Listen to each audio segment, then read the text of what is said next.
bumpy, or unclear. Let's check out 5 tips to play great chords, and also let's create a beautiful progression together too.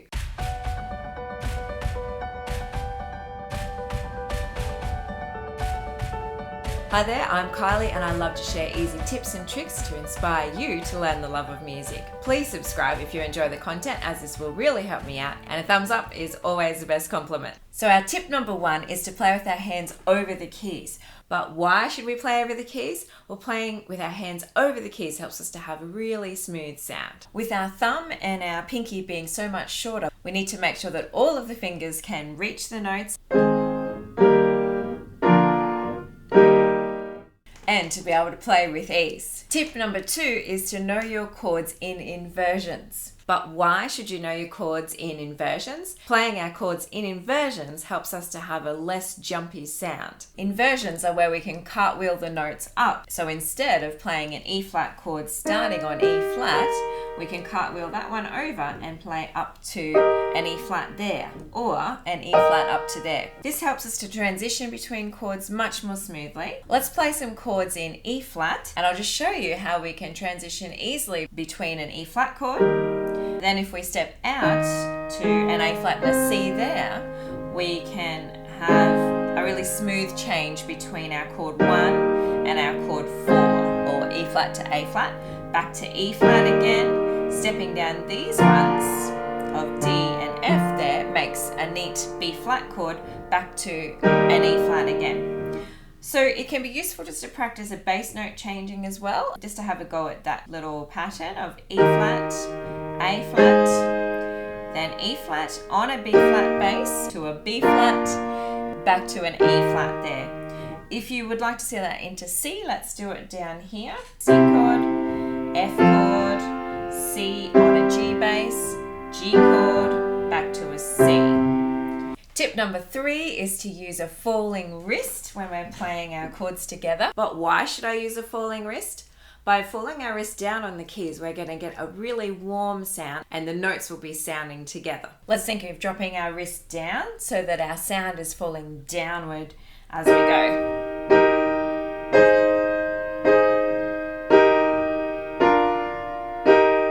Our wrist can move in all different ways while we're playing. We might move in arcing movements. Sometimes we're more bouncing and throwing our weight out. Our elbows might even flick out as we're going along. But to bring our notes together, we do want to have that downward fall with our wrist.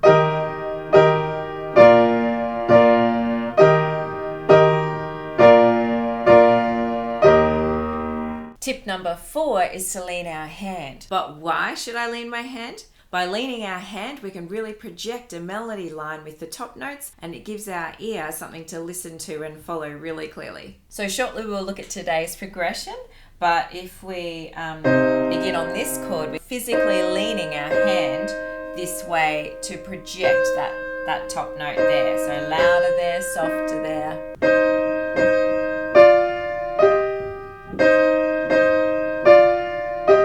Our 5th tip for today is to learn how to pedal. But why should I learn to pedal? When we use the sustain pedal, we really enhance the sound and aid smooth playing. So this will help us to sound good and not clunky and bumpy. Now, some of you recently mentioned that you haven't even plugged your pedal in with your keyboard, but if we do utilize the pedal, then it will really help our sound. So that little pattern that I did just there, that's what it sounds like without the pedal. So check out how to pedal with a video link that I'll put up. Either add to the sound of big chords that you play,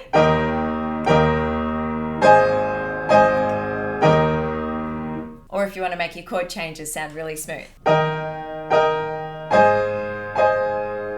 I thought it might be fun to do a little progression today so that we could see the advantages of these tips that we've just chatted about. So if we start on a C and E flat here and a C bass note down here. First of all, we want to bring our hand in over the key so that our thumb can reach here and not be slipping off the edge at all. Bring your hand in to allow your thumb there, and then let's step up. And we're also going to use our pedal because that's going to help us to play really smoothly. And also think of that wrist falling down and into the keys there too. up, fall down, lift, fall down, lift, fall down. I might play this progression through two different ways as well, just to help us to get that idea of leaning the hand towards the top melody note as well. In block sixths, and then the second time through we might just break it and practice that lean and tip with the right hand. Also, by using different inversions that we can play our chords in, we can create a much smoother melody line or chordal progression as well. So if we didn't have inversions, then our progression could sound like this.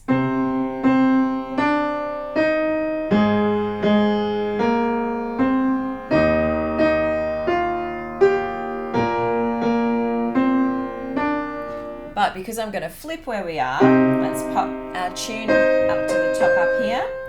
So it's still like a C minor chord, but we've got a bit of a cartwheel there, or first inversion. Here we go. Then we'll repeat the right hand, change to A flat bass. Stay your right hand. And then to B flat. And then all again back to your C minor. If we want to practice leaning our right hand to the top note, we could split these sixths here deliberately in the right hand.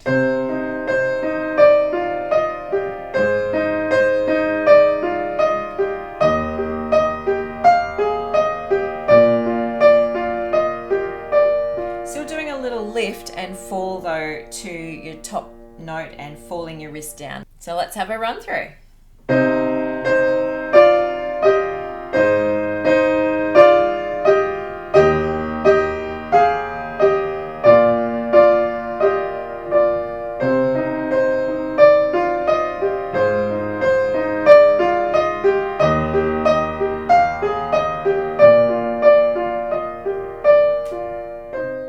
Have a go with those 5 tips, have an experiment and create your own patterns too. Thank you so much for joining me today. I make new videos every Thursday and I'll catch you next time. Have a great week. Ta-da.